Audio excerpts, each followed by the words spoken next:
Sometimes things get farther away. Sometimes it feels just so irrelevant. 10 minutes later after tapping, you're like, why was I angry about that? When we tap on these endpoints of meridians, we send calming signal to the amygdala. After the EFT session, differential expression in 72 genes were found. If I need someone to break through a limiting belief, a place they've struggled, a way of reacting, anxiety, and patterns in the body of high cortisol and unhealthy behaviors, tapping just breaks through in incredible ways.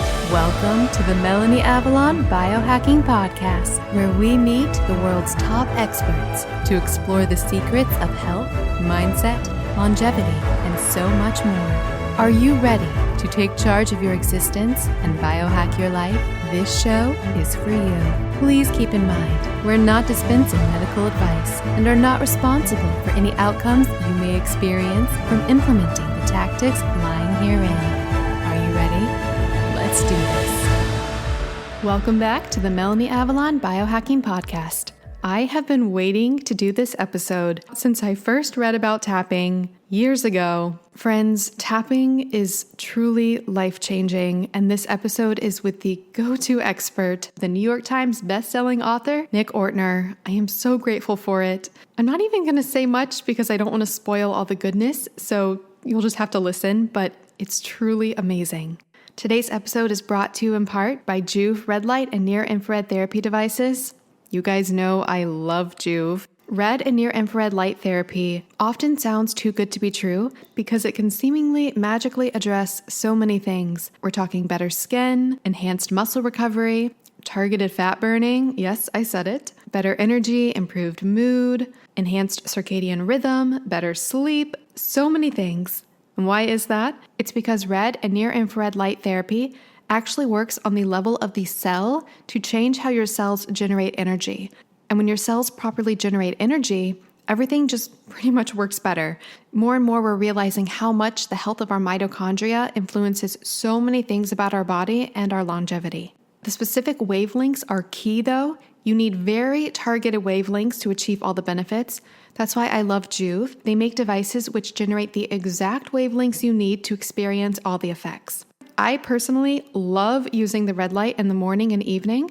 Red light is actually the type of light found in the rising and setting sun, so it's wonderful for regulating your circadian rhythm and also counteracting all the blue light that we're exposed to today with all of our electronic devices, which can really do a number on our nervous system. The red light is also great for improving fine lines and wrinkles, boosting collagen production, and smoothing your skin. You can also use it, like I said, for targeted fat burning. That's because red light can actually break down fat cells and make them more porous.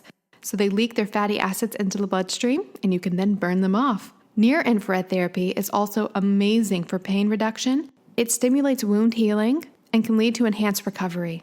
Joovv has so many amazing devices. They have their handheld Go device, which can be red or near-infrared. They have their Mini, which is how I first started with Joovv. It has red and near-infrared. I like sitting it on my desk. And then from there, they have larger panels that you can actually build to make larger and larger units.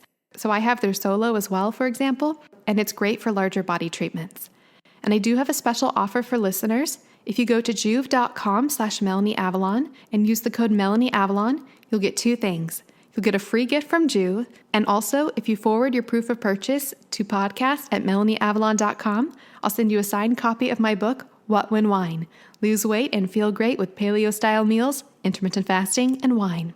One other thing you've got to check out, if you're a lady and you're looking to reduce your toxic exposure, you've got to take a moment and think about your skincare. Our skincare makeup is actually one of the largest ways that we expose ourselves to toxins daily. That's why I love Beautycounter. They make amazing skincare and makeup that is amazing for your skin, actually works, is super awesome and beautiful if you love makeup, and most importantly is safe for your skin. They do extensive testing, like it's ridiculous how much testing they do, to make sure everything you put on your skin is safe. You can shop with me at beautycounter.com/MelanieAvalon, and using that link, something really special and magical will happen. And if you'd like to know what that special magical thing is, definitely get on my Clean Beauty email list. That's at melanieavalon.com/cleanbeauty. On that list, you'll also receive the latest on the science of skincare, as well as fun discounts and giveaways from me. I am a Himalaya partnered show, and if you follow the Melanie Avalon Biohacking Podcast in the Himalaya app, You'll get early access to my podcast 24 hours in advance, so definitely check that out. And lastly, please join me in my Facebook community. That is Paleo OMAD Biohackers, Intermittent Fasting plus Real Foods plus Life. It's a wonderful community for discussing all the things. So if you'd like to talk more about tapping, definitely join me there. All right, so without further ado, please enjoy this wonderful conversation with the New York Times bestselling author, Nick Ortner. Hi, friends. Welcome back to the show. I am arguably giddy with excitement right now. I am here with Nick Ortner. He is the author of The Tapping Solution, a revolutionary system for stress-free living. Nick, this book has been a huge part of my life for years. Let's see. Wait, when did you publish it? 7 years ago in April.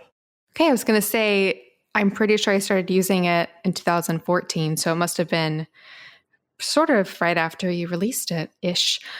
I've had so many requests from listeners to have an episode on tapping, so I'm thrilled to be here with you, Nick, because, you're the go-to guy for tapping, and your book has had such an effect on my life, so thank you so much for being here. It is a pleasure, and I got to make sure I don't interview you because I want to know all about your tapping experiences. They are just as exciting to me as sharing mine because, as you know, the stories of people's lives changed that come from this are just extraordinary. Yeah, it's really, really revolutionary. And for listeners, if you don't even know what tapping is, you're probably thinking, what is tapping? Which we will obviously get into. But I just know for me personally, because I know like when you're dealing with really any sort of stressor or negative thing in life, be it mental, physical, whatever it is, there's so many therapeutic modalities that one can use to work on that. But tapping just, at least for me personally, brings it to a whole nother level. And I think that it does tie into, which we'll discuss in this episode, the scientific basis of how it's tying into, our limbic system and things like that. I guess to start things off, would you like to tell listeners a little bit about your own personal health history and what led you to tapping? Yeah, absolutely. So I discovered, for me personally, this technique called tapping, or EFT. That's the form of tapping that we use. Tapping I sort of describe as a term like meditation, right? So there's all different kinds of meditation, and there's different kinds of tapping, and EFT, a sequence, a certain form of using it, which we'll go over in the conversation today, is the one that I used. And I found it for myself. It was right around 2003, as best as I can remember. Again, like now looking back, like, wait, 17 years ago? How did that happen? I've been trying to think extra hard the last couple months to what my exact first exposure to it was. And I'm fairly sure that I saw Tony Robbins doing it on stage at a leadership conference in San Diego, did a little demonstration of it. And I think that was my sparking point to then go research it. And I found my way online, as we do, and was reading about it and started using it for myself, just like everyone does the first time, like look it up and, okay, what are the points? There were some videos then, but not too many resources. There's a big website by Gary Craig, who was the founder of EFT, Patricia Carrington, other people who are using it. And in 2003, it was just me, like maybe our listeners, who were going, what can I do in my life to change it? What can I do to create lasting change in the different aspects of my life? And I started playing with this tapping technique, using it with friends and family. The running joke at the time was, don't say anything is wrong around Nick because he'll make you tap on it. That was just my excitement, my passion. And what was so cool about it is that, Melanie, if you and I were friends, we could be talking about something and you'd say, oh, I'm just so angry about this thing. I've been thinking about it for a month. I can't let it go. And as your friend, I would say, I learned this tapping thing. Let's try it. And that's what I did with all my friends, with all my family.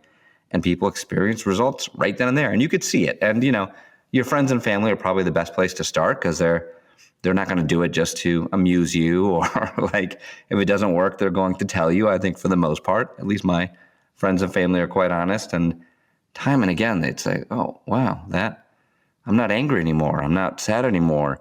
My shoulder pain is gone. Like, what just happened?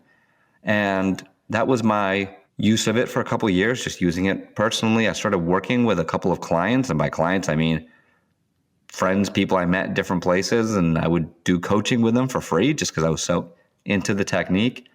But my day job was, during that time, I was in real estate. I was fixing up and selling properties with my dad and my brother here in Connecticut. It wasn't a fulfilling job. It was a job. It was a business that we were trying to grow. It was something that we fell into, but my passion was clearly around personal development, life change. What can we do to create what we want in our lives, to create the habits we want, the relationships we want, the experiences we want? And in 2007, I happened to be, and I think you'll appreciate this, I happened to be in the middle of a fast. This was a green juice fast for the most part. I was out at the Tree of Life Center in Arizona, middle of winter. It was dry, it was cold, not the best environment or time to do a green juice fast. I was so dry, it was like unbelievable. I remember layering lotion on at night because I was just so dry. But anyone who's done fasting, and now I know a lot more people have because it's the new hot thing that's been around forever, which is very exciting because I'm a fan. But in 2007, I was on day 5 of the fast, feeling like $1 million, clarity, energy, enthusiasm, passion. And I had this inspiration to make a documentary film about tapping. Now people would say, okay, so you must have been into filmmaking or something like that. And it was like, no, I had zero filmmaking experience, bought $40,000 worth of camera equipment on credit cards and credit lines, and anywhere I could scrounge up the money. I enlisted my younger sister, Jessica, who had just dropped out of college. So she had some free time on her hands. She knew that traditional college wasn't going to be her route, and she wanted to do something different. And then one of my best friends from high school, Nick Polizzi, who's now gone on to do some other amazing things in the field. And the three of us set out to make this documentary film about tapping, literally opening up boxes in my 500 square foot apartment in Bethel, Connecticut, and said, is this a light? And this looks like a light. Or is this, okay, here's the cameras. We know these are the cameras. Just had no idea what we were doing. But we were passionate. And I know it's corny and cheesy, and people say, follow your passion and roll your eyes. But underneath it all, it's just the reality. Like, especially now, especially in this day and age, with the resources that we have at our fingertips, anything is possible if you've got that drive, if you've got the hunger, if you've got that motivation and that passion. And we set off over the next year to interview people from around the country. One thing I knew when I was putting the film together was that there were experts around the country who were using tapping in their practice and who recommended it. People like Jack Canfield from Chicken Soup for the Soul. He loved tapping, was a fan, continues to be a fan. Cheryl Richardson, Joe Vitale, who people were very familiar with then because The Secret had just come out. Bob Doyle, Bob Proctor, same thing. So I knew these experts were out there, and we got them on camera talking about tapping, talking about how it had changed their lives, how they had used it. And then we did something which I think was pretty unique at the time and really helped crystallize the film and is sort of underneath all the work we've done since then. When we were making the film, I wanted to make sure not to just have experts talking about it. I wanted to have real people demonstrating the results. So we put out a call for applicants, and we had hundreds of applications for this free 4-day event in Connecticut to learn how to do tapping and to overcome challenges. We decided on 10 people. We flew around the country to film them beforehand in their houses. So there was John in Minneapolis, who had had chronic back pain for 30 years. He was a Vietnam veteran. He struggled with pain, multiple surgeries, medications. He had been through the gamut. And we show him in his house, groaning as he sits in a chair, showing all his back surgeries and x-rays and everything that's wrong with him. And then he comes to the event. We had Jody in Texas, who had been dealing with fibromyalgia for the last 10 years, in pain every single day, trouble going up and down the stairs, a young, vibrant grandmother who you could see the life was being drained out of her by the pain that she was feeling. And then 8 other people, 8 other amazing participants, each with their own challenges and stories with weight loss and food cravings and drug addiction and smoking and all these challenges. And we brought them together for these couple of days and filmed every minute of it. And what the film shows. And it's no surprise to me because I saw it time and again before then. And I've seen it, 1,000-fold since then, that tapping transformed their lives. We see John wake up the second morning of the event pain-free for the first time in 30 years. And it's the kind of stories where I know you've heard of Melanie and maybe you've experienced them yourselves. They land in the too good to be true category very quickly because it's like, wait, what? He was in pain for 30 years. He came and hung out with us for a couple of hours. We did this weird tapping thing where we're tapping on endpoints of meridians of the body while focusing on certain statements, while saying certain things. And then he woke up pain-free for the first time in 30 years. And that's what's possible with tapping. We released the film. We created the Tapping World Summit, which is about to go into its 12th year, coming up in a couple weeks now, and then release the Tapping Solution book, as you mentioned, you read, and just have continued to get the word out there about how to use this technique in all aspects of our lives. Well, it is so wonderful. And I bet listeners, especially listeners who have never tried tapping, might be thinking this sounds a little too good to be true. But that is one of the things I actually really loved, at least in the book, when you were talking about the documentary experience, was how honest your portrayal was with all of the participants. And, it clearly was not like staged reality television or, something to prove a point. It really came across as these people genuinely experienced this. And I've seen that as well in myself. So before we go deeper into all of this, I guess we should explore a little bit about what tapping is, because some listeners might be thinking, is this like a ballerina? Like, what? Exactly. Tap dancing. So, Nick, what is tapping? Yeah, so we call it tapping because we are physically tapping on these endpoints of meridians of our body. There's a sequence of points and we're applying pressure as if we're drumming on a table. We are tapping on these endpoints of meridians while focusing on the stress, the anxiety, the overwhelm, the pain in our bodies, whatever's going on that is keeping us stuck.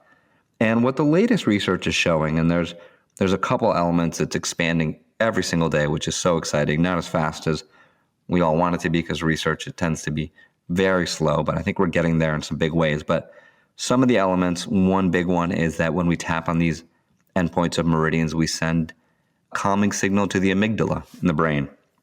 And a lot of your listeners will know that the amygdala is that fight, flight, or freeze response center in our brains. So when we're anxious about something, when we're angry, when we're traumatized, when we're overwhelmed, when we're stressed, that amygdala is firing. And as we tap while focusing on it, it's one of the different things about tapping as opposed to some other therapies that we begin with the negative. We speak the truth about how we feel. We start by saying, I'm anxious, I'm overwhelmed. We bring forward these quote unquote negative emotions in order to fire that amygdala, to have that memory center access, and then to calm it, and then to counter program it. So there's a lot of elements that are all happening at the same time. I think the magic of tapping is the combination of elements that we, some people just say, oh my gosh, this feels so freeing just to say how I feel, especially when we are into positive development, self-help, positive psychology, as I am. And I love affirmations and I love positive thinking and I love the law of attraction and all these things to create the things that we want in our lives. But all too often for people, they'll learn that side of it and then they will swallow down anything negative.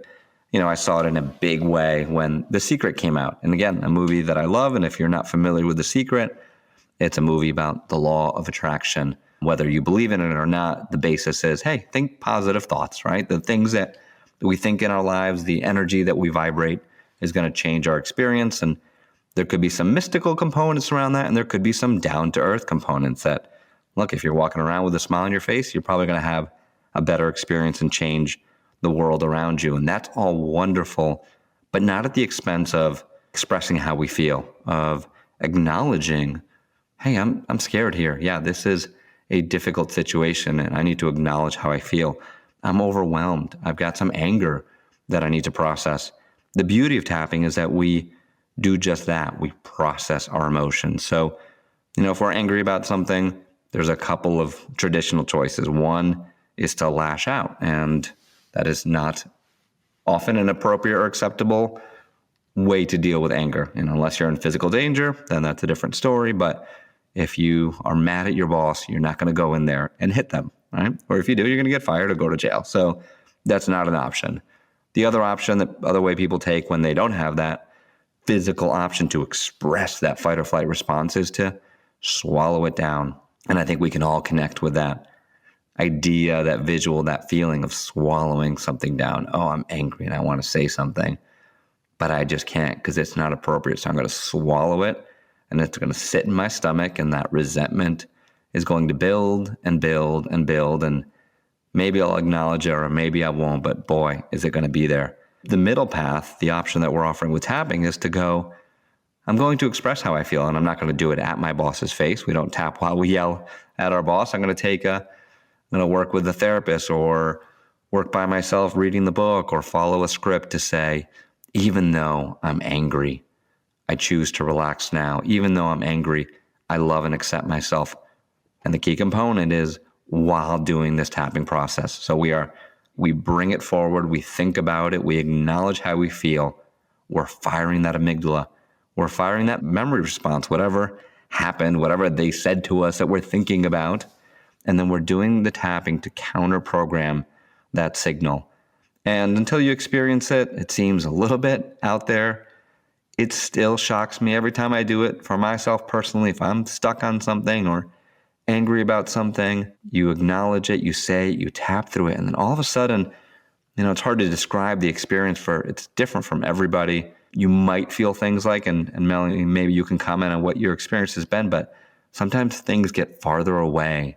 Sometimes it feels just so irrelevant. Like you go 10 minutes later after tapping, you're like, why was I angry about that? Or like, why was I sad? Or why was I anxious? It just becomes a non-issue because we move our body, our brain, our memory system, our central nervous system, every part of who we are. We disconnect it from that negative emotion, disconnect it from that traumatic event. We leave it behind truly, and that's how we can create those big changes in our lives. Yeah, I'm so glad you brought up, for example, comparing it to something like positive thinking or The Secret, because I know like my personal experience, actually probably one of the main reasons I have this podcast now is I read The Secret and I was like, I'm going to make this podcast. and here we are.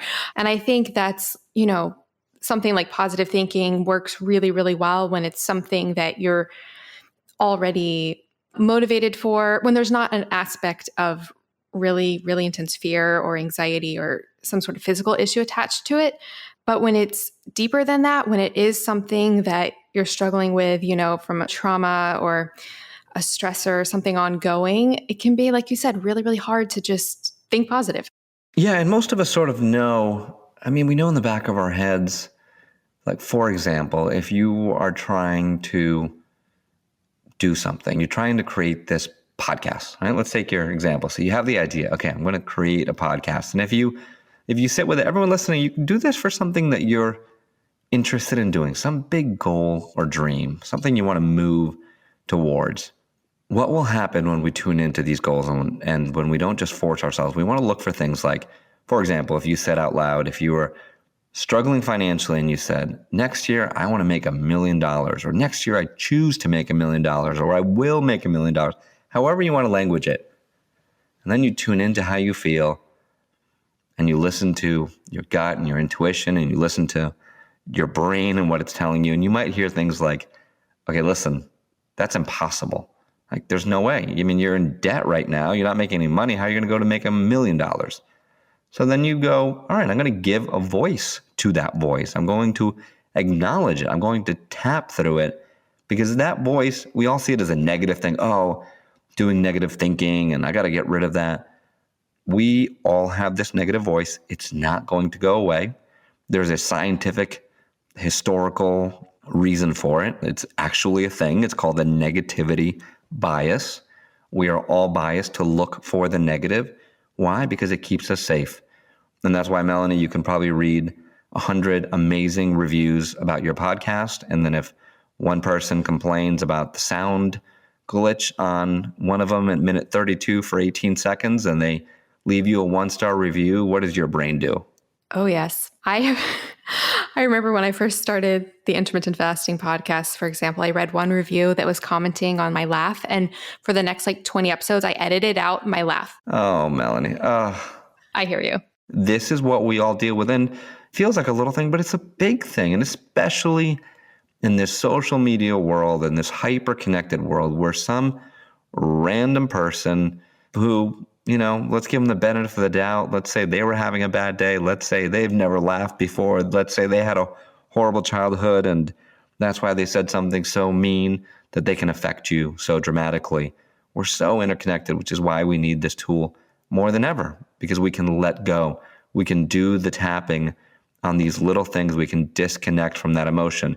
Now, again, it doesn't mean this negativity bias is there. And what I think is so powerful, I was excited when I learned about this negativity bias, when I read about it and the research about it, because it said to me, all right, we can all collectively look around together and say, yeah, we are biased towards the negative. We have some genetic predisposition to anxiety because we are looking for, this fearful thing. And then we can acknowledge that it's there and move through it, as opposed to what most people do, which is, especially when they're trying to be positive, when they're trying to emulate their role models who seem very positive and very happy on social media, we think that we're failing. We think if we have a negative thought, God forbid you watch The Secret and then you go to bed that night and you think something negative, right? Because it's like, oh no, what have I done? I'm ruining it all. No, that bias is there. We acknowledge it and then we can move through it. And we can work with our biology to go, hey, this is just a response. And as we begin to acknowledge that, to do the tapping, to let it go, you condition your brain. So it does get quieter, it does get smaller. That 1-star review doesn't get you a decade later the way it did that first time around. You can laugh about your laugh. You can break through these things, and it ends up being so freeing when we acknowledge the things that hurt us, the things that keep us stuck. Yeah. And so I'd love to dive a little bit deeper into the actual how tapping works, because I think that's what really sold it for me, especially when I don't know, I'm trying to remember how I found out about it. I think I probably heard you on a podcast or something and then got the book and then I was sold. Can I interject now and ask you about your early experiences? What sold you? What breakthroughs did you have with it? So I started getting anxiety type issues when I started getting digestive issues in 2014 and was really looking for, techniques to work through that. And when I came across tapping, I listened to your book. I was blown away by the science behind it. It just really seemed to make sense. And we can talk in a bit about some of the science there. The studies are pretty incredible. And then I started doing some online videos. And I remember the first time I did it, I brought up a video and I was like, okay, what am I doing?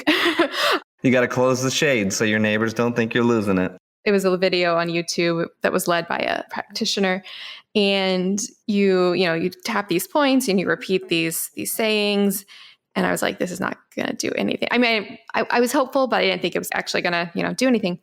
And I started doing the video and halfway through, I just started bawling my eyes out. And it was shocking because I wasn't really much of a crier up until that point. And I was like, where is this coming from? And the fact that it just came out of seemingly nowhere, I was like, okay, there's something happening here. This is definitely doing something, because if I was just standing here saying these things, I would not be bawling my eyes out. Let me pause you and then I want to hear the rest of it. But I have heard that statement, exactly what you said, so many times. And I don't want it to scare people that think things like people, I don't want to cry, blah, blah, blah. But I don't know what the mechanism is, but something unlocks. There's something that happens in that process. Again, the magical combination of the acknowledgement, the tapping, like you said, is clearly something. Because if you had just stood there saying those statements, you're not going to break down crying. There was something that let go in your body, something, maybe a part of you that felt safe for the first time, a part of you that turned off that fight or flight response, a part of you that relaxed, and then that unleashed that torrent of emotions. Yeah, I mean, it was so telling for me. I remember thinking at that moment, it was a really emotional experience. And I'm an actress as well. And I remember at the time thinking how I'll often have scenes where you're supposed to cry. And I was like, wow, I should have had this tool in my in my toolbox this whole time. But yeah, just continuing to do the videos. And what I found is, speaking to the crying, it's often unexpected. Like, I'll do different ones and it'll be things I'm not even anticipating to have an emotional response to. And these things come up. And I think in your book, you talk about it sort of like peeling back the layers of an onion. And that's really what it feels like, that you're like going deeper and deeper. And it's like finding these hidden, stored stressors and traumas, and doing the tapping really feels like you're just opening the gateway and finally letting those out. And then at the end, you were talking about how people experience having, just a sense of, relief or like peace. And that's definitely what I've seen. And since then I've done I've engaged with a lot of different like types of therapies, because I'm all about mindfulness and, reframing our thoughts and trying to understand what is our experience of the world. I'm really fascinated by it. I could go on a tangent forever. Why does one thing stress me out, but it doesn't stress somebody else out? In theory, we could not be stressed by anything, because for every situation, one person could be stressed by it, another person might not be. So in theory, we could not be, Yeah, I think the only thing, and this is, goes back to why that fight or flight response is there in the first place, is for when we're in danger, right? So in theory, if we're in danger, if someone is throwing a punch at you, we should all respond the same way, right? We should all fight, flee, or freeze, and our amygdala should fire in that dangerous situation. But you bring up a great point, and something that I use to illustrate how tapping can work so powerfully. Why is one person scared of public speaking and the other one not scared? Right? I can go on stage in front of 5,000 people. It's a safe environment. Now, was I a little nervous the first time I did in 2011 or 12 or whenever, 2010, whenever it was? Yeah, I was probably a little nervous, but there wasn't any terror. I was using tapping along the way, so that certainly made it easier, but I didn't have any trauma around it. But for our listeners who do know, oh yeah, I'm scared of public speaking. If I said, hey, John, in 10 minutes, you're going to stand up in front of 5,000 people and even read a statement, right? Not even come up with their own thing. Like, hey, here's 5,000 people. You got to read this paragraph. If you have a fear of public speaking, if you have a trauma, if you have a conditioned response that says public speaking is dangerous, stressful, whatever's going on, you're going to have a terrible response you're going to get. And let's think about what happens. I always ask people on stage, like, if you were scared of public speaking, you came up here, what would happen? And they say things like sweaty palms, my stomach would be rumbling. Talking about anxiety and digestive issues, right? Like, someone scared of public speaking, their stomach is going to be in rough shape because all that stress is localized there. And if we peel it back further to try to understand what might be going on, and this is what you discover in the tapping process. I love that you say how things come up sometimes that you don't even know are related. That's why, we have these events, our annual Tapping World Summit, and we cover all different topics. There's 20 presentations over 10 days. And I say to people in the beginning, even if you think that day 5 on some relationship thing doesn't apply to you, just listen in, because I hear time and again go, I didn't think it applied to me, but oh my gosh, I remembered this. And there's this whole other part of my life that I've been ignoring, or this other trauma that I've been ignoring. So, go back to public speaking. Why does John get sweaty palms and, his stomach hurts and he is nauseous when he's asked to speak in public? And usually, more often than not, it's because of an originating trauma. So maybe John or Susie or Karen or whoever we're dealing with got up in front of the class in 5th grade to read a book, stumbled on a word, mispronounced a word, said something funny. The whole class laughed. And that person, that individual, that soul, that system decided in that moment, this is not a safe place to be. Public speaking is dangerous. I'm bad at public speaking. I get sweaty. I fail. And what's especially tough about these things, these beliefs that we decide about ourselves, these experiences we have early on, is that then they become part of our identity. So, we can again survey an audience and people will say, I'm a good public speaker. I'm an average public speaker. I'm a bad public speaker. Like, we have these identities. This is who we are. This is what we're good at and what we're bad at. And then we lock onto these identities, and these identities tend to reinforce themselves. So if I came on this podcast with you, Melanie, believing that I was a bad public speaker. I'd probably get nervous. I'd probably talk fast. I'd probably blank. You could ask me a question and then I get really blank and, okay, I'm stuck and I have this bad experience. And then when I'm done this afternoon or tonight, I'm thinking about it and I'm looking back on my experience and I reinforce again, well, yeah, I am a bad public speaker. Like, there's evidence of that. I failed. I forgot the question. I blanked out. I was sweaty. And these experiences build upon themselves. So then we decide, well, I'm never doing that again. I'm never going to be in a relationship again because I always get hurt. I'm never going to try because the last 5 businesses I tried failed. I'm never going to be here and do what I want to do because of these limiting beliefs, these past failures. And tapping, as you've experienced, unlocks them in ways that I just don't know if anything else does. And if other things do, I mean, there's other amazing therapies, there's other amazing approaches. I love meditation and mindfulness are part of my practice. But if I need to get someone who's scared of speaking in public on stage, tapping is the way to go. If I need someone to break through a limiting belief, a place they've struggled, a way of reacting, anxiety, patterns of stress and overwhelm, patterns in the body of high cortisol and unhealthy behaviors, tapping just breaks through in incredible ways. Hi, friends. I hope you're enjoying the show. So I have a very, very exciting announcement. So today's episode is sponsored in part by Bioptimizers, and they make a superstar probiotic that is very, very popular with our listeners, and that is P3OM. It's so popular that it was sold out for quite a while, but it's back. And for this episode, you can get it for free. Yes, I said that, for free. A little bit about why it's amazing. 99% of over-the-counter probiotics don't actually colonize the gut. In fact, most probiotics just pass through your system. They're transient. I actually discussed that at length with Dr. Rousseau on a recent podcast. I'll put a link to that as well. And most of those are transient and do nothing. But we do need good bacteria to fight the bad guys. So what's the solution? Here comes that P3OM that I've talked about. It's actually a proteolytic strain, meaning it digests protein. It's also antiviral, antiretroviral. It eliminates pathogens and waste, and it's maintainable in the human digestive system. So it's not meant to colonize, it's meant to pass through, but it does a lot of work in the process. In fact, it's so effective that it's been patented. What it does better than many other strains is it fights the bad guys, things like parasites, viruses, and pathogens, and also enhances fat loss and improves digestion. It really is awesome. I get so much good feedback about this probiotic. I personally use it, and you can get it for free. Yes, for free. No tricks, no forced continuity, nothing to cancel.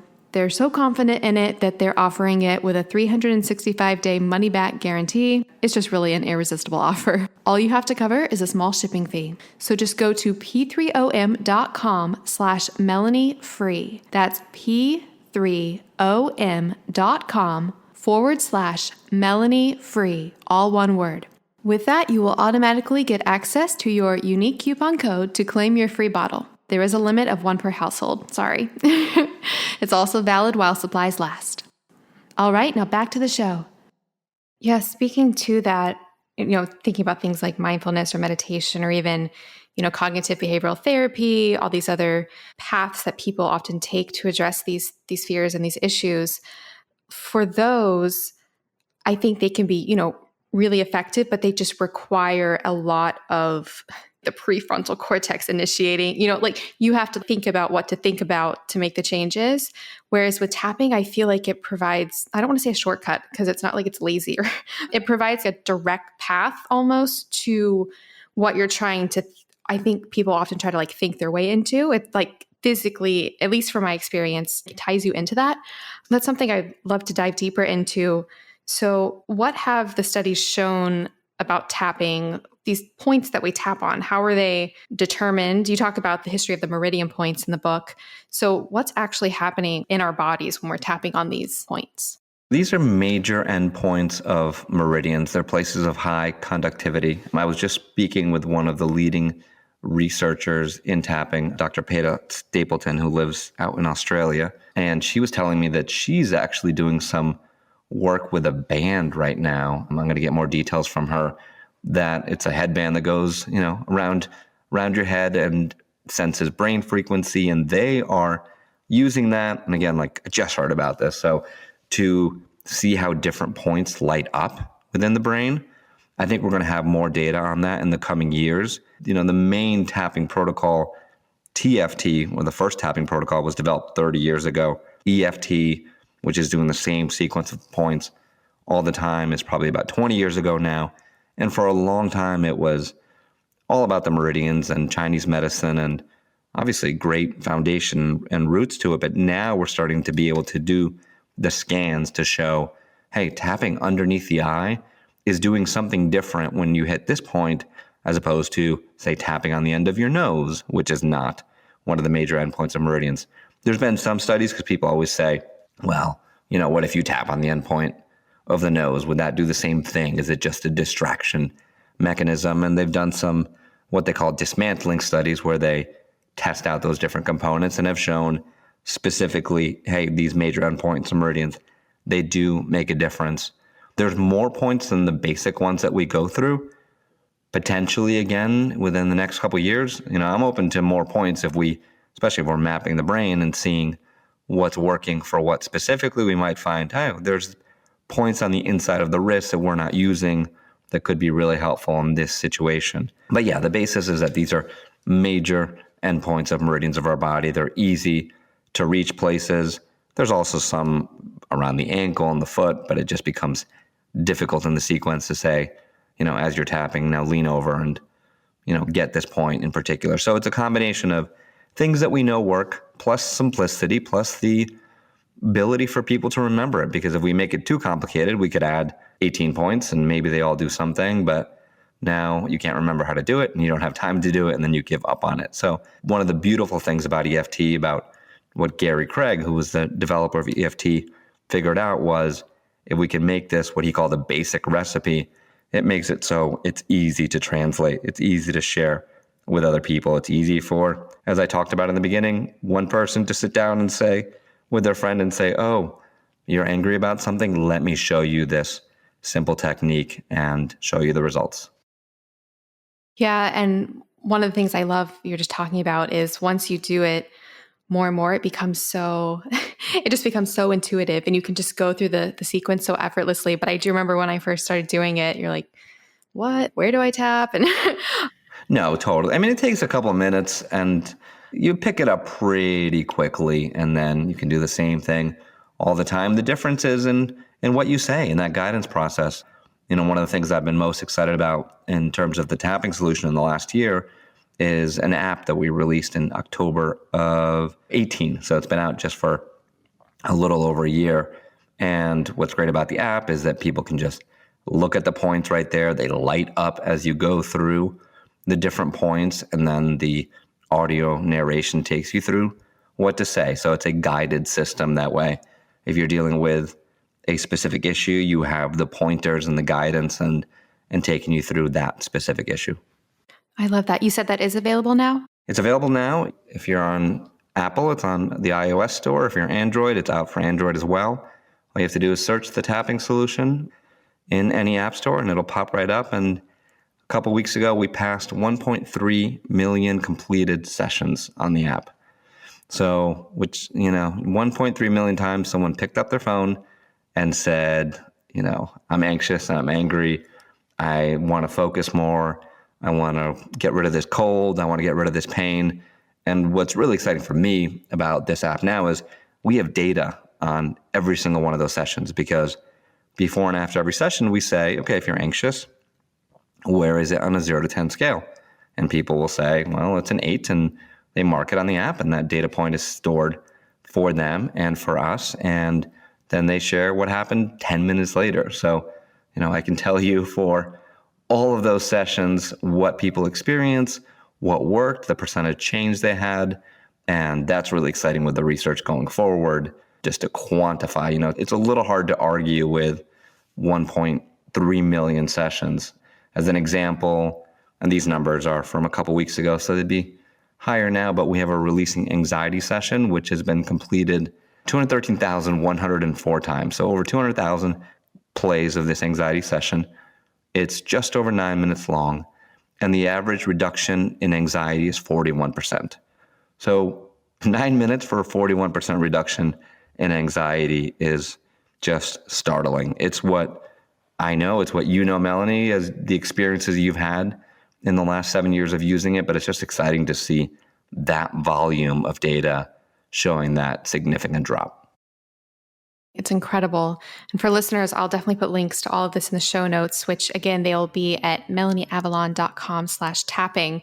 I'll also put links to all of the studies as well. One of the studies I love that you talked about in the beginning of the book, you talked about how they were doing the study measuring the cortisol levels and how they kept rerunning it. Would you like to tell the story? Because I didn't believe the findings. Yeah, so Dawson Church, who's a good friend and a leading EFT researcher and writer, he put together this cortisol study and, saliva cortisol levels. And there was the tapping group, there was a placebo group that didn't do anything, and then there was a CBT group that would sort of like talk therapy, just talk about their problems. The cortisol drops were so dramatic in the tapping. Well, I'm giving the punchline. I'll back it up. Dawson was going to present the results of the study at a conference, and he kept asking the lab for the results. He was excited. He knew it was going to be good. Give me the results. And they said, sorry, it's delayed. And he couldn't understand why, and he was really bugging them. And they say, well, there's something wrong. So we reran this like 5 times. And it turned out that the lab people were so surprised by the drop in cortisol. It was so high that they just kept rerunning it. Take little bits of saliva again and go, all right, someone must have made a mistake here because the drop in cortisol for this 1 hour of tapping is so significant. And it's something that, again, when you sit there for just 10 minutes, you feel so much better. The stress just seems to melt away. But now we have the data showing it. And we're getting more physical data. I was just reviewing a study, and I'm going to pull up a piece of paper so I can read properly from this for you. This is a study on EFT and gene expression. So I'm going to read a couple lines. A pilot study compared an hour-long EFT session with a placebo session where subjects thought they were getting treatment, but it did not have an active component. And they did this with 4 participants. What this small study found was incredible.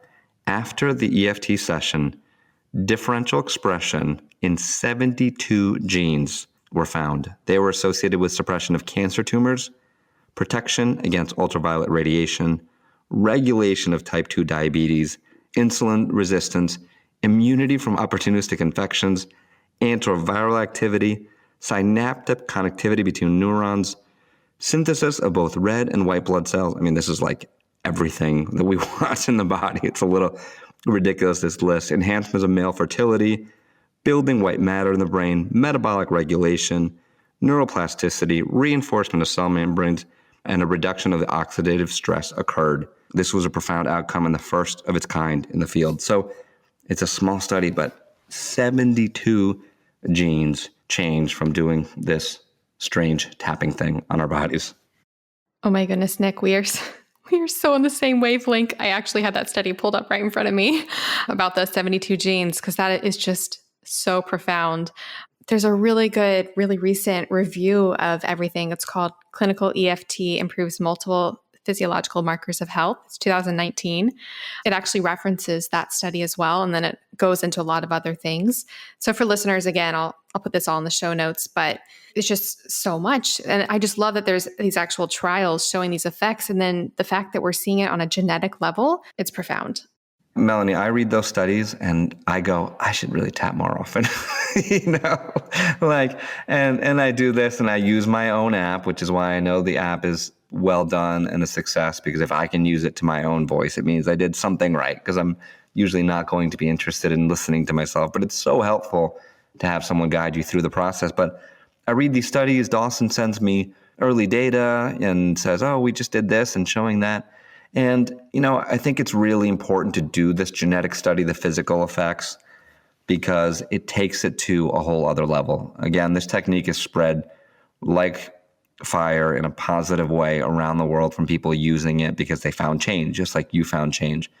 But the next level, I think, of people using it, and then also when it comes to using it in hospitals and VA hospitals and clinics and the places around, the country and the world where people really need help, where they need to relieve stress, where they need these interventions, if we begin to show a regulation of gene, if we begin to show, an improvement in immune function. I mean, we have we have an upper respiratory cold sort of flu meditation in the app, and I've seen a bunch of anecdotal evidence. People write in every day going, oh my gosh, I was getting a cold, I could feel it coming, and I did this and it stopped, or I had a bad cold and my symptoms got so much better and I'm feeling great. So those are all amazing. But then when I can see, wait a second, it's not just that someone wrote that in, but there is a gene that was turned on, that our immune function is improved by doing this tapping, and the research bears it out. That's just sort of the next phase for this whole field. Yeah, it's so incredible. And you can correct me if I'm wrong, but so my general understanding about why it's working on like a very basic level is it seems that we have these stored fears, these traumas, and typically we just experience them as fear and trauma, and they just perpetuate themselves in this negative cycle. But if we purposely engage with them, because I know that's a question that I have, and I think a lot of people have, is, isn't focusing on something negative or stressful, isn't that just going to attract it more? But from my understanding, by temporarily focusing on these traumas while activating the non-stress, the parasympathetic system, but while telling our body physically that everything is okay, it's like it's retraining our mind to not associate fear and trauma with this trigger. Because that's one of the questions that I even though I've read all this and I see it so effective, I still sometimes wonder when I'm doing it, oh no, by dwelling on the negative, am I perpetuating, am I just making it worse?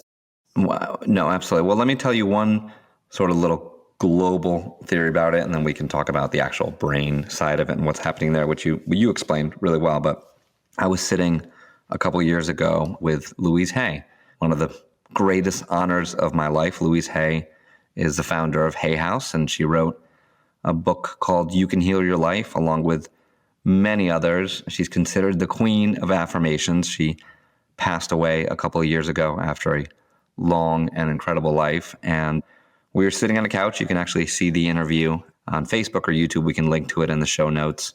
We were sitting down talking about tapping, and I had been doing tapping with her. And I said, Louise, you are the queen of affirmations and positive thinking and all these things. And what are you doing saying the negative? And she looked at me, and I don't know if she had thought about this answer before. She is just such a genius. She looked at me simply and she said, honey, if you want to clean a house, you have to see the dirt. That simple thought, I carry it with me every day as I think about tapping, as I think of what we're doing. We're just seeing the dirt. We're not dwelling on it. We're not being negative. It's one thing to stew about something for a day, a week, a year, a decade, to get mad, to not let it go. That's just looking at the dirt and doing nothing about it.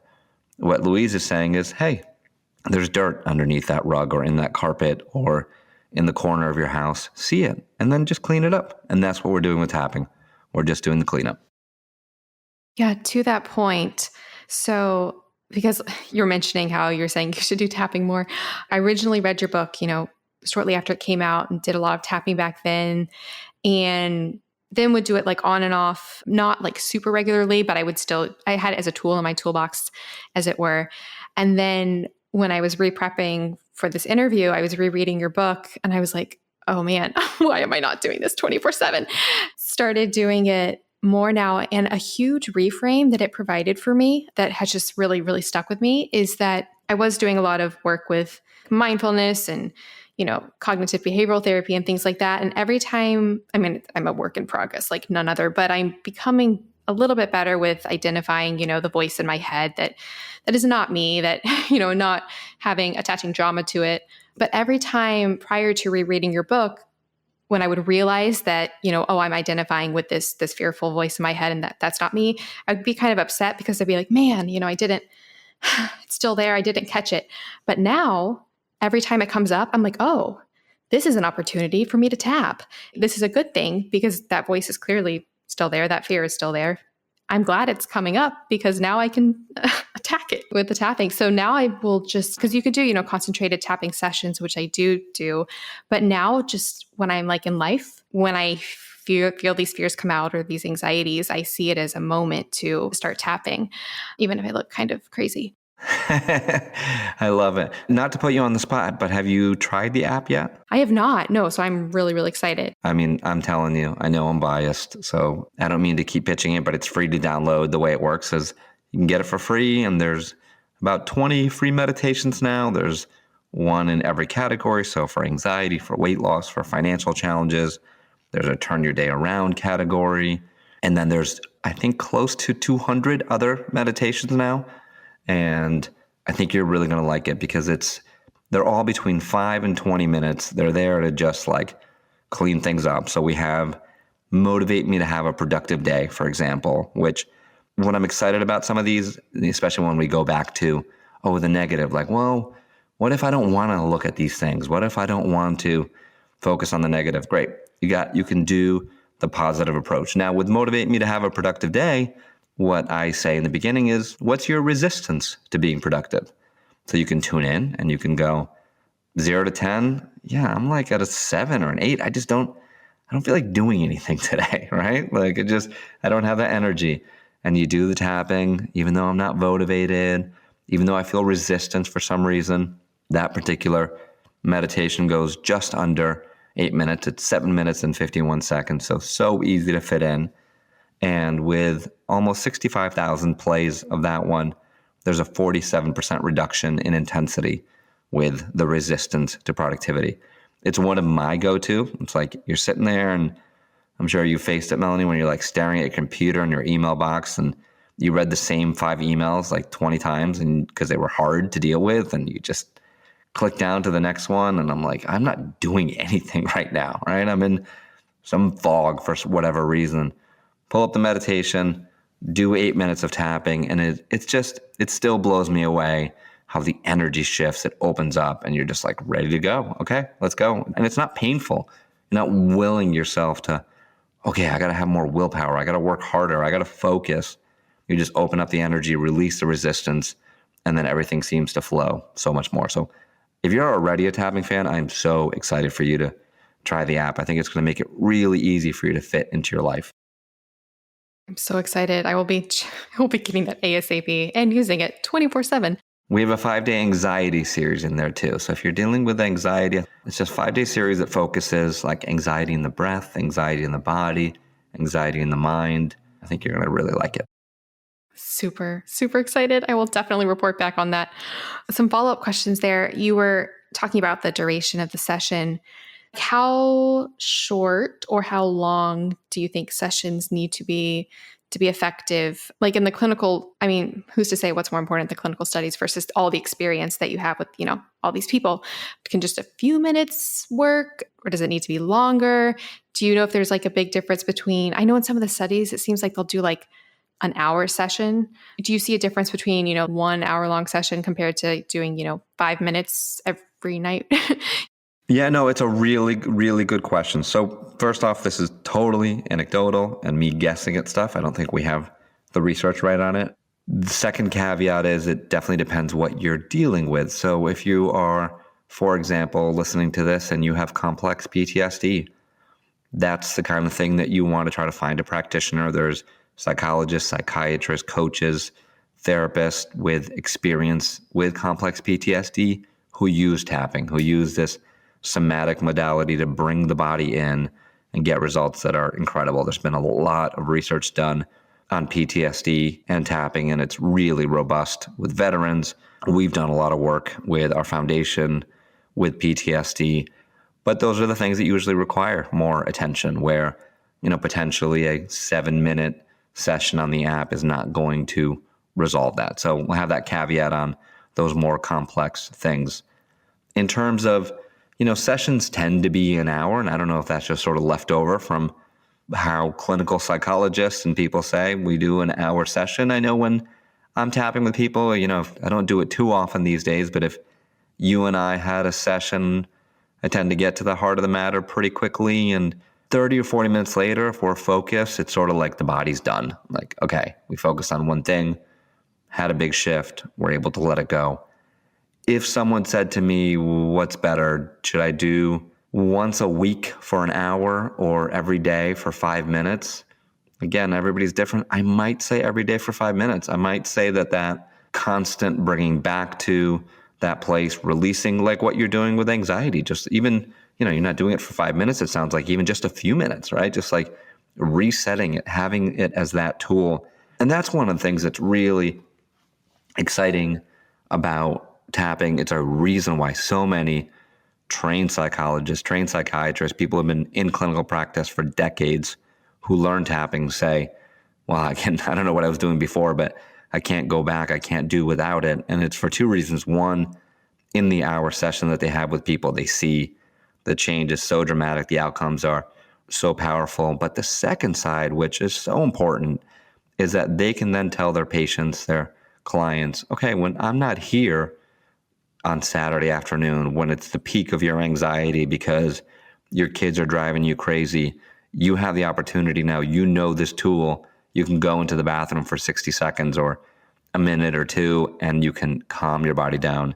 You can begin to calm that nervous system, to retrain the limbic system to release that anxiety. And that's not the case for a lot of other therapies. And I think that's one of the powerful aspects of tapping. One of the questions I do have is, how important is it to be saying the things out loud? Because I know that I got this question actually from some listeners. And I know even for me, sometimes I'll be doing videos and I'll be like, maybe I could just, think these thoughts. I gather there probably is an aspect to actually vocalizing what you're saying. Do you know if there's any significance there with actually saying the words and the affirmations and the thoughts and the fears versus thinking them?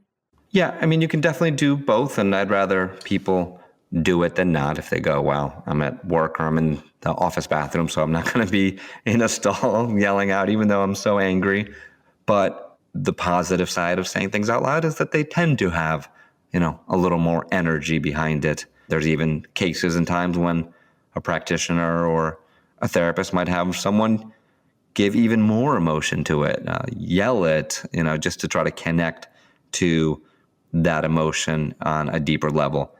The bottom line is whatever gets you to connect to that emotion, to connect to that memory, to be as present as possible. We're trying to really activate it as deeply and safely as we can. So, that's the other component here, that you don't want to go right into an awful traumatic memory if you freeze the second you think about it. That's the place where you go with a practitioner, or if you can't work with one, you work slowly and go at your own pace with it.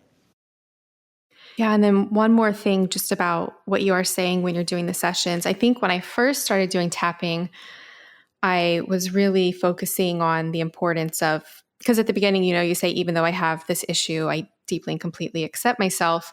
And I kind of thought that was kind of like a throwaway statement. You're like, okay, say the statement so we can get into the actual tapping.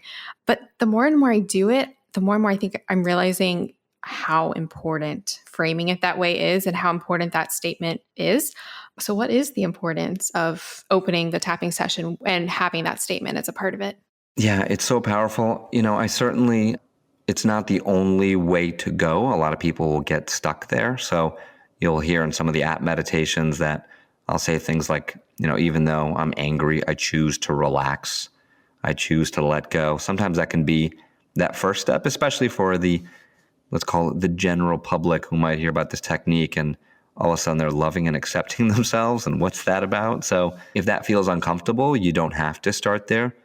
But yeah, there's an incredible power in that. And I think that dichotomy of that phrase, even though, so it's like, I'm angry, I'm scared, I'm overwhelmed, I'm stressed, and I accept myself. Like, I'm okay with how I am. I love myself, even though I feel these emotions. It's such a different thing from what most of us have experienced growing up. We were told that being angry or being sad or being this or being that were wrong in some way. Or again, with full belief in positive psychology and positive thinking, that there's got to be a step in before that, where we go, hey, it's okay that you're not perfect, right? It's okay that you are anxious again. It's okay that you're scared again.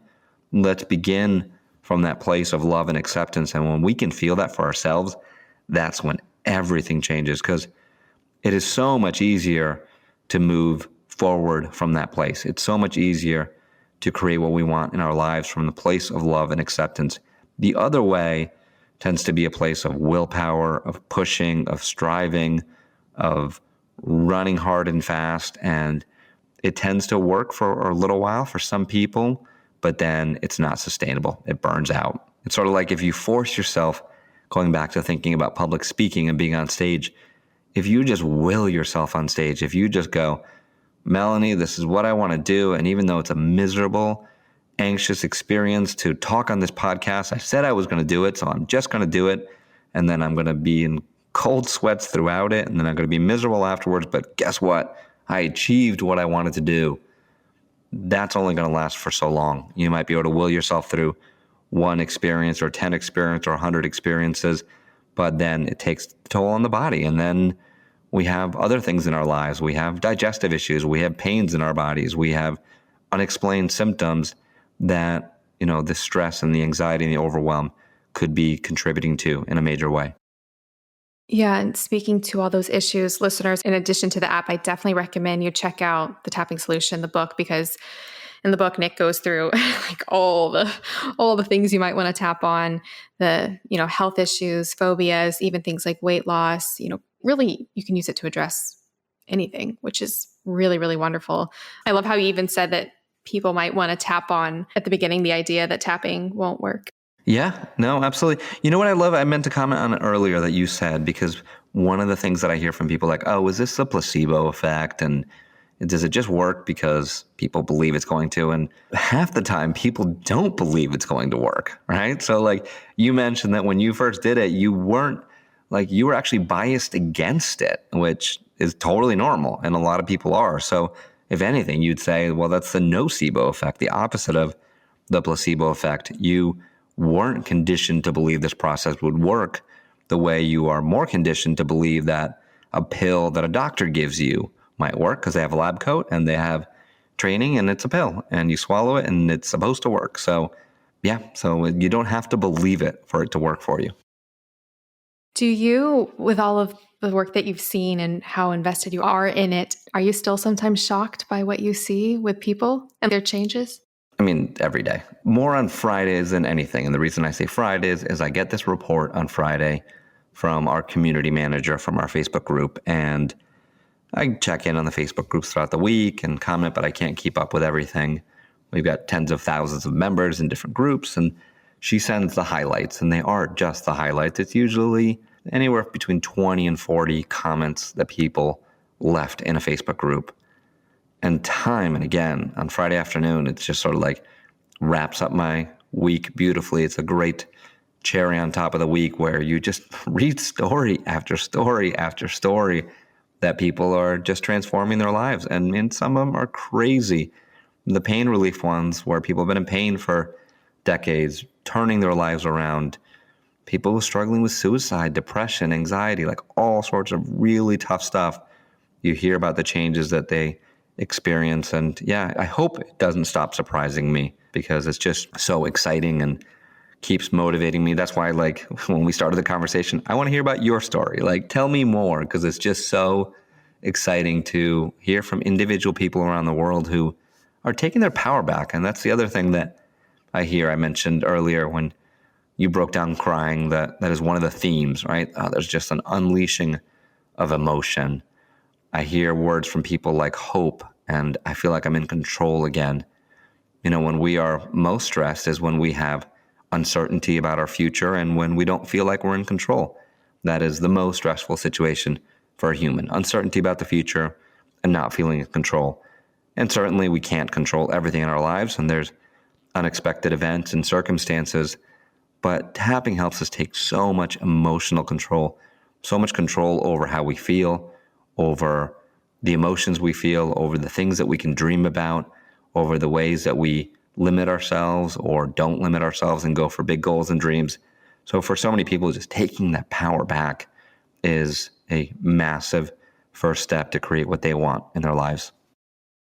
I do have a very specific question, sort of random, but I've also traditionally engaged with things like EMDR, brain spotting. How do you feel tapping compares on I would say a scientific and just a effective level to things like that? Is it working on similar pathways? Definitely similar pathways. I'm not too familiar with brain spotting, a little more familiar with EMDR.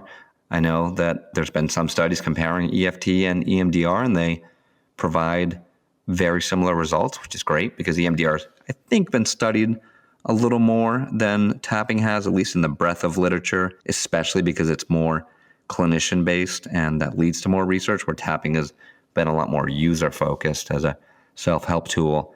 That is the biggest distinction between EMDR and tapping, that you can't, as far as I know, really do EMDR by yourself, and you've got to do it with a therapist, which is great when you can, but limiting for a lot of people around the world, whereas tapping, you can do it on your own. So true. I didn't even think about the requiring a therapist aspect or a practitioner aspect for the other ones. Yeah, I would love to be. I mean, it's one of the reasons why, we worked so hard on the app and getting that as a tool out there, especially with a lot of the humanitarian work that we've done in Africa with genocide survivors in Rwanda, and then in my hometown where I live right now in Sandy Hook, where the Sandy Hook school shootings happened. We've done a lot of work on the ground, but one of the things that I saw very quickly is that we were limited by the ability for practitioners to be available, to be one-on-one with people. I mean, times when you do need it the most, and if possible, that is the best approach, but it took a lot of financial resources. And I started getting frustrated when, shootings would happen in other places after that Sandy Hook shooting, and we had experience here, but we didn't have the funds or the resources to go show up in the middle of Michigan where something might have happened, or Colorado where something might have happened. So the app is, one small step and one way to contribute for people so they can get help where they are, regardless of financial resources. That's so wonderful. And then, sort of similar to that vein, tapping on external things, because I will use tapping, for my own interior fears, anxieties, things like that. But now what I've found to be really, really practical for is if there is some sort of situation, like external situation, maybe I'm engaging with somebody and they're speaking, negatively or stressfully, and I feel like it's getting to me, I can start tapping while that's happening. And I feel like, I don't want to say it creates like a shield, but it sort of does in a way. Like it makes these potentially future traumatic events or things that could be having a negative impact on me. In a way, I feel like it's allowing me to experience them without, having that potential for that negative association. 100%, especially if you're really, many of us, especially if you're in this field and exploring these things, you're an empath and you feel what the world feels and you feel what people around you feel, and it can get really heavy. We can tend to absorb all these things. So this is a way to strengthen our personal experience and our shield and have a better experience. Yeah. Because I know for me personally, I think one of my most recent problems, I would say, is that I've done so much research on the brain. So, I don't think I know anything, but I'm just constantly, searching for answers and trying to learn. And I'm reading more and more and more about, having these negative thoughts or these negative experiences are going to create these negative pathways. So I always have this fear of, oh no, everything I'm doing might be making things worse, even though I'm trying to find an answer. Or there's just always a fear that maybe what I'm doing actually isn't helping me. But having tapping has provided a wonderful way to work with that and actually, grow from that. It's so funny. So I was seeing a therapist and I brought up the brain spotting, and I had never done brain spotting before. And that technique is where it uses the eyes, where you're looking to activate parts of your, it's similar in the idea that it's tapping into, the limbic system memories, has to do with where your eyes are looking. But when I started doing it, I was really worried because I was like, what if I'm just experiencing the negative and this isn't actually working? So I asked the therapist, I was like, is it okay if I tap while doing the brain spotting? And she was like, yeah, that's fine. So now it's so funny, whenever I actually kind of use the sessions now, I sort of see it as a tapping session rather than a brain spotting session, because it's forcing me to sit down for an hour and do the tapping. And I'm thinking the things in my head. So I found that really effective. You shouldn't be scared about thinking these negative thoughts, but there is something to be said. And I've seen it in the tapping community for the last 20 years that I've been a part of, or 17 years. So part of the thing with tapping in certain circles is going, okay, well, there's childhood traumas that could create that fear of speaking and, other things from the past that could be keeping me stuck. So let me go clean up the past. And it's something I did personally. So it's a really positive approach to go, okay, let me think about fifth grade and how I felt and what I remembered and the things that happened that might be keeping me stuck today.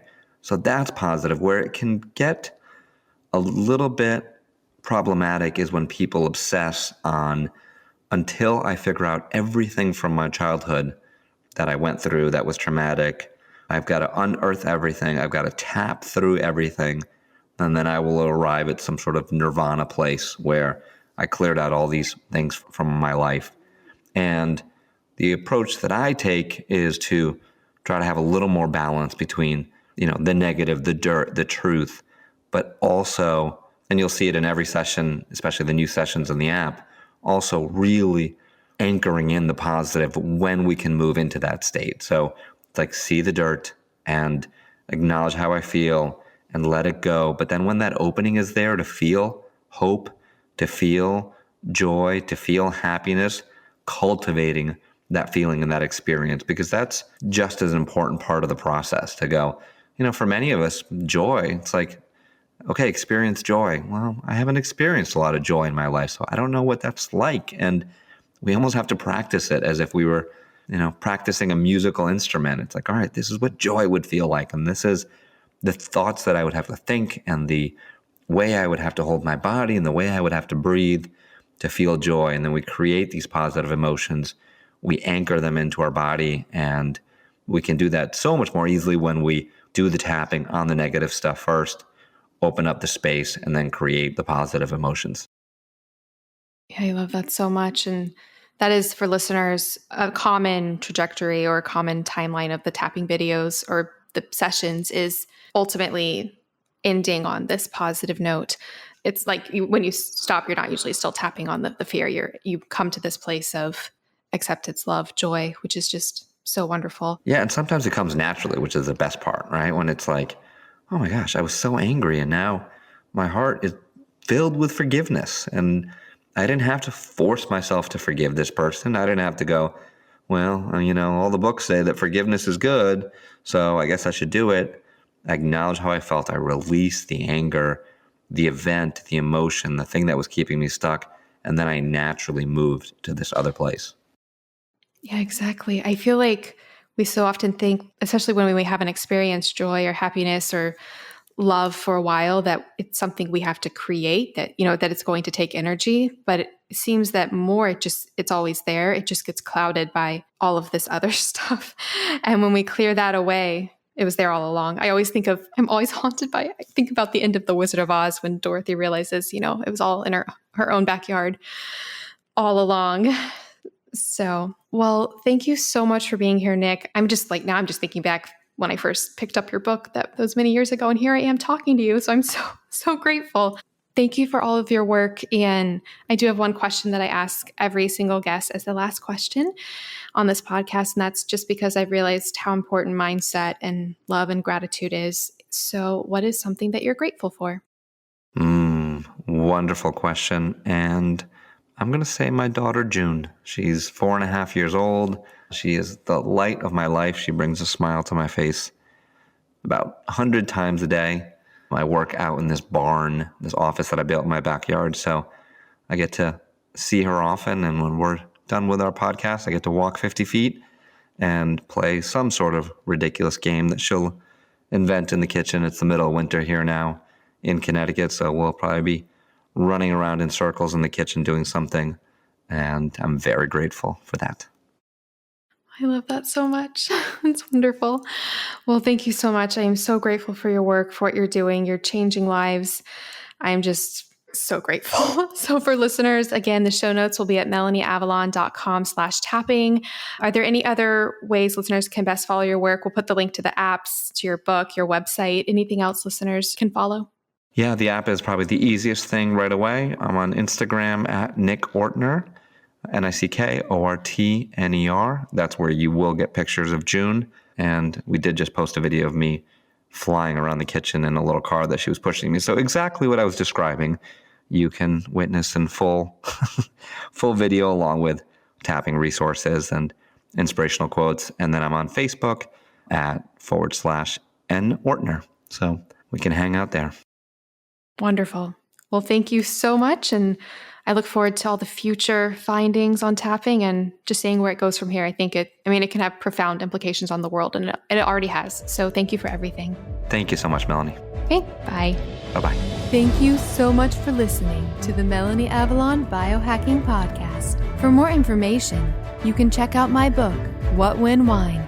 Lose weight and feel great with paleo-style meals, intermittent fasting, and wine, as well as my blog, melanieavalon.com.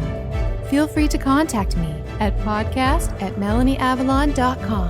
And always remember, you got this.